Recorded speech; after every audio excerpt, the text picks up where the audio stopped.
नमस्कार दोस्तों, welcome to your own channel equitywictory.com। आज मैं आपके सामने एक ऐसा टॉपिक लेके आया हूँ जिसमें हम बात करने वाले हैं कि स्टॉक मार्केट के अंदर MIS, CNC, normal and many more जो टर्मिनोलॉजी होती है, इसका मीनिंग क्या होता है। कई बार क्या होता है, इन टर्मिनोलॉजी का प्रॉपर नॉलेज नहीं होने की वजह से जो इन्वेस्टर्स होते हैं या ट्रेडर्स होते हैं वो गलत ऑर्डर एग्जीक्यूट कर देते हैं, जिसकी वजह से उन्हें काफ़ी लॉस उठाना पड़ता है। तो चलिए देखते हैं क्या होता है ये, ऑर्डर एग्जीक्यूट कैसे करते हैं, ऑर्डर एग्जीक्यूट करने से पहले किन किन टर्मिनोलॉजी का अपने को ध्यान रखना होता है। Let's get started.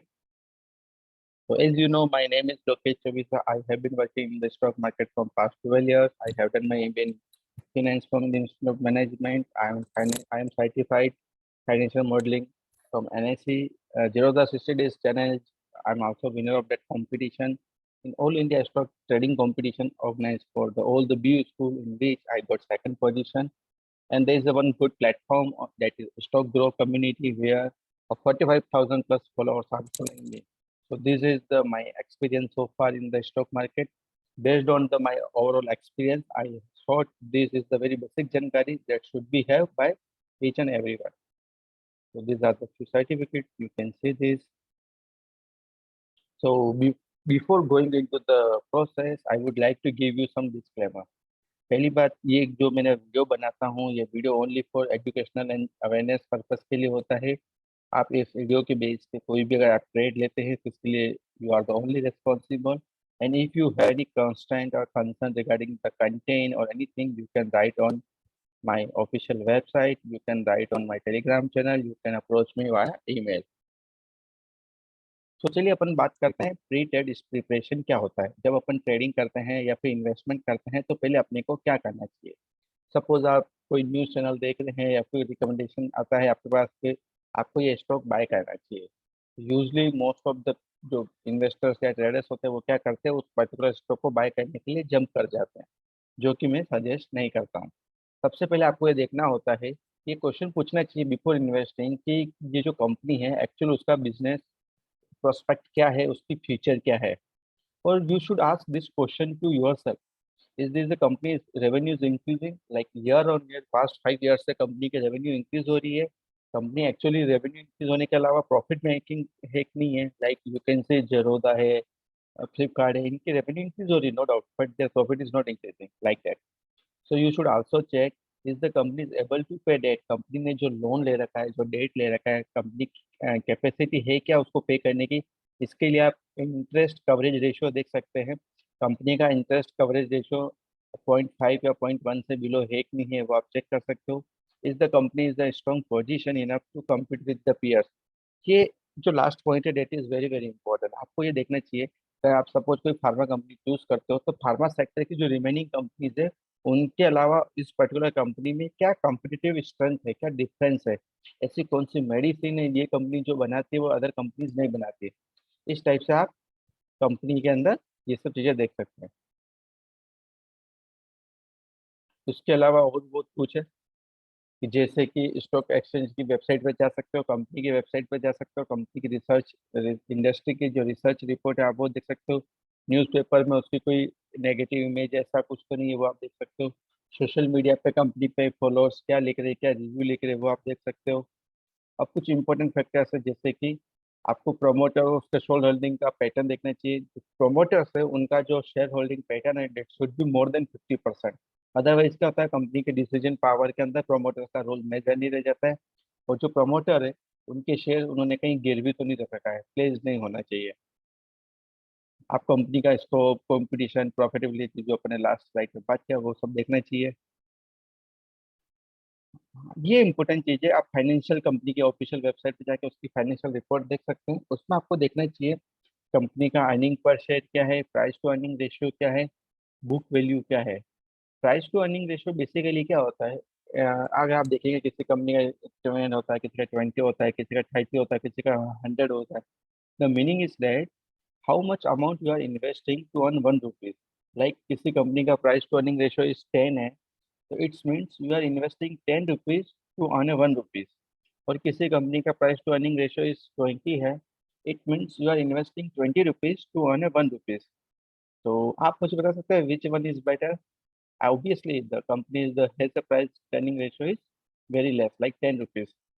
तो आप वो देख सकते हो, जनरली जो आइडियली जो गुड इन्वेस्टिंग कंपनी होता है, usually I look for 10, in between 10 and 18।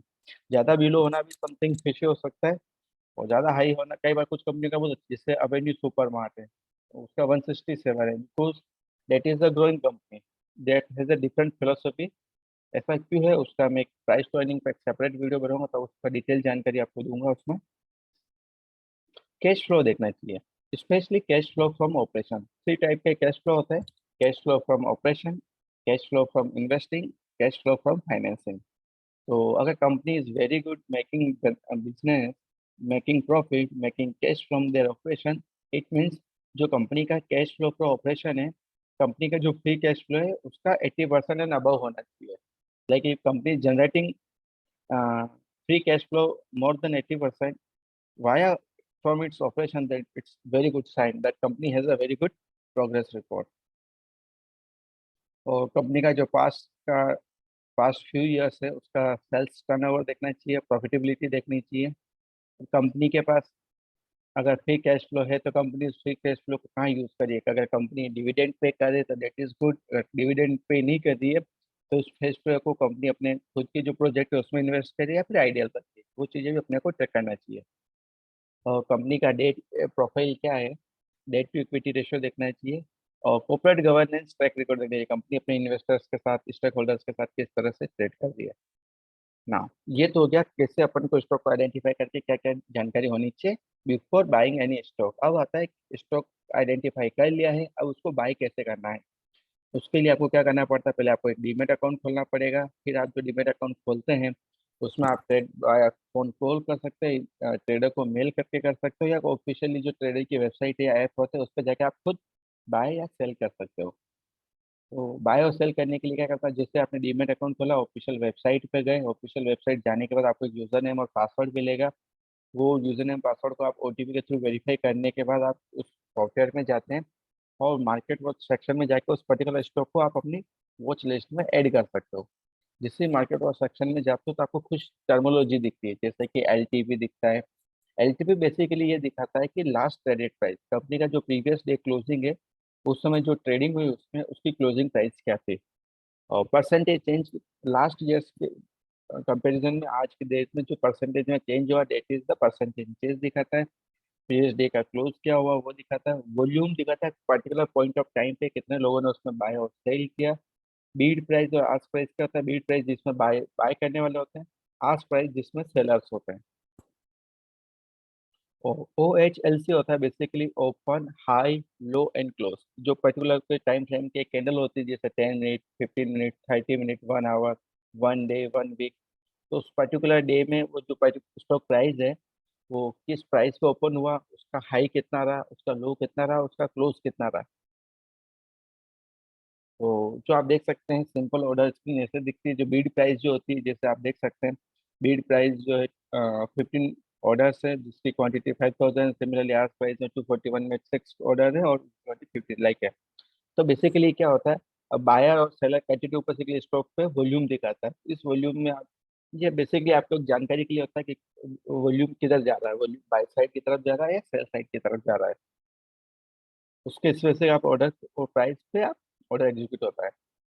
अब जब प्राइस लगाते हैं तो आपको क्या होता है, कंपनी का कुछ डेटा आपको उस समय दिखता है, जैसे कंपनी का नेम और सिंबल दिखता है, स्टॉक प्राइस दिखती है, कंपनी का स्टॉक का हाई और लो वॉल्यूम प्राइस दिखती है, क्लोजिंग प्राइस दिखती है, लास्ट 52 वीक का जो हाई और लो क्या है वो दिखता है, नेट चेंज कितना रहा, कंपनी का जो पी रेशियो है वो दिखता है, डिविडेंड की डिटेल भी दिखती है कई बार, कंपनी ने लास्ट क्या डिविडेंड यील्ड रहा है, और वॉल्यूम क्या है, कितने लोग बाय और सेल कर रहे हैं। अब आते हैं सबसे इम्पोर्टेंट चेंज। जब आप ऑर्डर बाय करते हैं तो सबसे पहले आप पूछा जाता है आपको एमआईएस में करना है या सीएनसी में करना है या नॉर्मल में करना है। बेसिकली एमआईएस क्या होता है, margin intraday square of position. कि जो भी इंट्राडे करना चाहते हैं, इंट्राडे ट्रेडिंग करना चाहते हैं, उनके लिए एमआईएस होता है।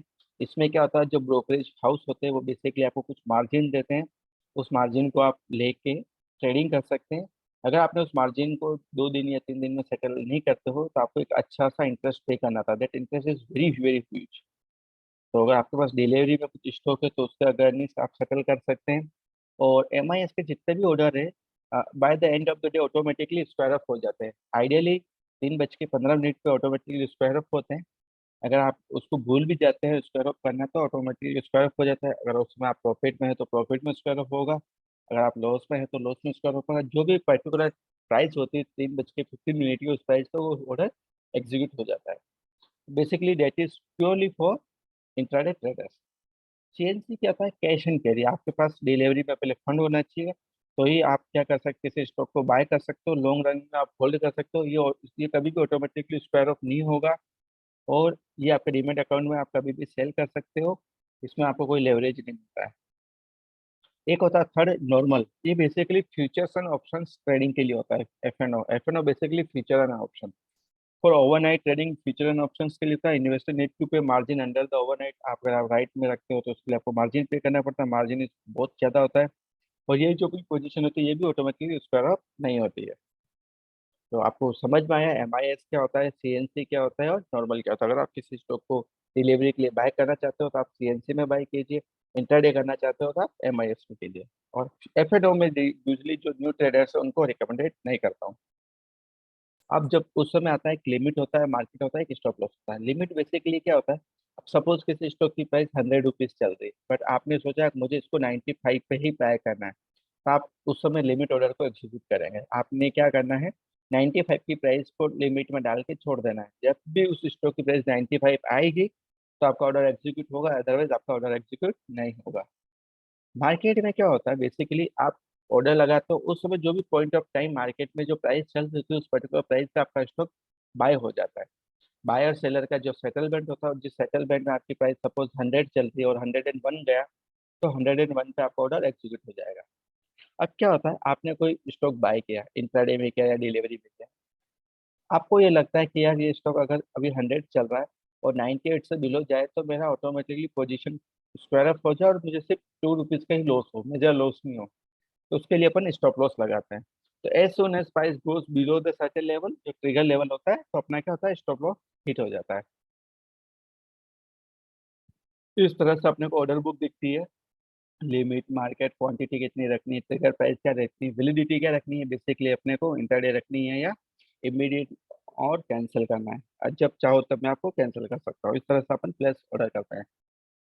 Purpose of order book, purpose of order book का ये रहता है बेसिकली, ये एक रिकॉर्ड कीपिंग रहती है जो एक्सचेंज के पास रहती है। आप अपने ब्रोकर के पास भी देख सकते हो, ऑर्डर को मॉडिफाई भी कर सकते हो, ऑर्डर एग्जीक्यूट या स्टेटस हुआ वो भी आप चेक कर सकते हो, हिस्ट्री में भी जाकर देख सकते हो। अच्छा, अब आपने सबसे पहले क्या देखा कि स्टॉक को आइडेंटिफाई किया, आइडेंटिफाई करके उसको ट्रेडिंग करना सीखा या बाइंग करना सीखा, बाइंग हो गया है। अब आपको क्या करना है, उसके बाद आपको कंफर्मेशन लेनी है। तो उसके at the end of day आपको एक्सचेंज की तरफ से एक मैसेज आ जाएगा, ईमेल आ जाएगा, आपने आज इतने रुपए की ट्रेडिंग करी और ये स्टॉक बाय और सेल किया है, जिसमें आपको पूरी डिटेल दी जाएगी। और जो मेल आएगा उसमें आपको प्रॉपर पेन नंबर, आपका डेट नंबर, अमाउंट सब कुछ लिखा हुआ होगा। ट्रेड कंफर्मेशन में ईमेल आ जाएगा। इस तरह से आप देख सकते हो आपको एनएससी या बीएससी की वेबसाइट से इस टाइप से आपको एक मेल डिलीवर्ड होगा। अच्छा, डिलीवर होने के बाद जो स्टॉक होता है वो आपके डीमेट अकाउंट में कब आता है, वो बेसिकली आप जो भी बाय और सेल करते हैं वो एक्सचेंज के पास जाता है। एक्सचेंज क्या करता है, by the end of the day वो जितना भी डेटा होता है वो ब्रोकर्स को शेयर करता है कि आपके एक्सचेंज से इतना स्टॉक बाय हुआ और इस एक्सचेंज में ट्रांसफर हुआ। तो जनरली T+2 ट्रेडिंग के 2 दिन के अंदर वो सेटलमेंट होता है।